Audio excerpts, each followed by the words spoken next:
Hi guys, it's Myrna. Welcome back to my channel. Still in my procrastination phase, which I think everybody goes through one, and mine always seems to be around this time of year where there's holidays and festivities and it's just cold and then it gets dark so early that I tend to get a little lazy and I'm not doing the things that I'm supposed to be doing. And I'm sure everybody goes through that. So in this procrastination phase, I normally will watch a movie, watch a show, listen to things on YouTube. And the latest show I've been into was Welcome to Derry. It's on HBO Max. It's so good. I don't know if you've seen, well, most of us have. We've seen the movie It. I like the original one. And then I know they came out with some later ones, which were okay and weren't bad at all. I enjoyed them, but the first one is always the best to me. And it's a series. And it takes place in the 50s. It's such a good show. So if you like horror and thriller and those type of scary movies, you would definitely like this series. They did an amazing job with it. It's pretty much about 4 friends, kids, who get together to try to solve the mystery of these other kids who have gotten killed by it.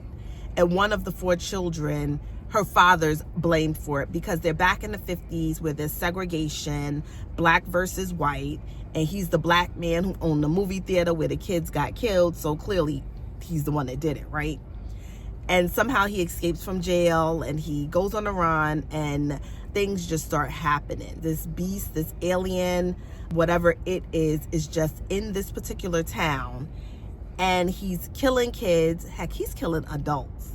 It's so interesting to see where it came from, its history, how it got to this place, how if you leave this place, it makes you forget anything that ever happened to it if you can get out of this place. I think it's a really good show to watch. The other one is All Her Fault. That one's on Peacock. It's a limited series. Woman's son gets kidnapped and she thinks her son is at a play date because she's rich, she has things to do, she has meetings to attend. And in this moment, she's like, oh my God, that's perfect. He's gonna be on a play date. I can go attend this meeting. I don't have to worry about running late or leaving the meeting to go get him, only to find out that that's not the truth. And then of course they go out on this search. Everyone is to blame as to why this kid is missing. It's the best thing ever because it's whodunit. And the more that you know about the different people who play in this particular show, anyone can get it. Anybody. It could have been the husband, it could have been the wife, it could have been the wife's friend, it could have been the nannies, it could have been the siblings, the uncles and the aunts.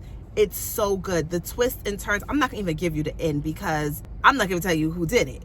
Because if you go watch it, it's so many twists and turns. When you find out at the end who actually did it, why they did it, how they got away with it, it's mind-blowing. I think this is one of the best twist type of shows, who done it and why, turns out to be the best. Your mind will be spinning towards the end at how this all came into play and who kidnapped the son, why they kidnapped the son, and the history behind this entire makeup of this child.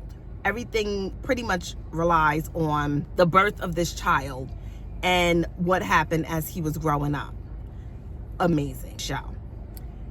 The last, I'm gonna call it procrastination show, because that's what it is right now, that I would also suggest is if you're into, like I said, the ID channel, the serial killers, the horrors, the thrillers of the shows. The other one to watch is Monsters. Netflix has a series, and I realized that the series is labeled Monsters, and I think one of them was the Menendez brothers, which I didn't want to see that because I pretty much lived through that era, so I was over it.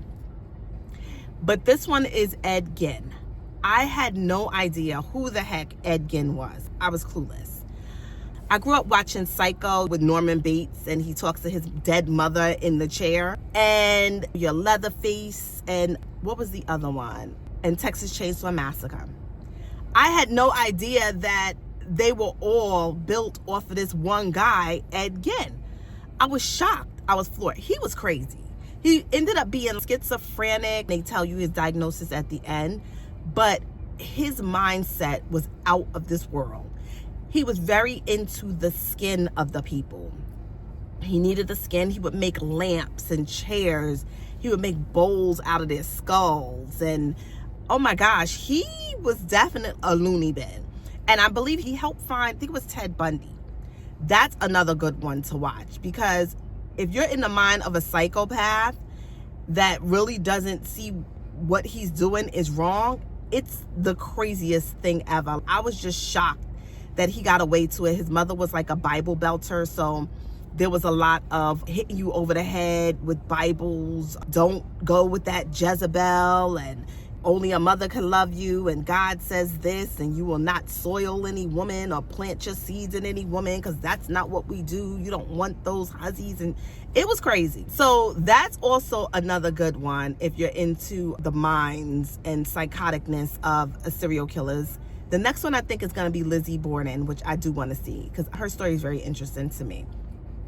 So this is just a couple of little procrastination shows that keep your mind going. And if you just have that moment of being on the couch and don't really want to do anything, even though you should be, because I know I should be, I'll get there. I will get back there. But here's a couple of shows to watch just so you have something to do. It's the holidays. I'm sure it's family, friends here and there. And this month was my birthday. So shout out to all the Sagittariuses. Best fire sign ever.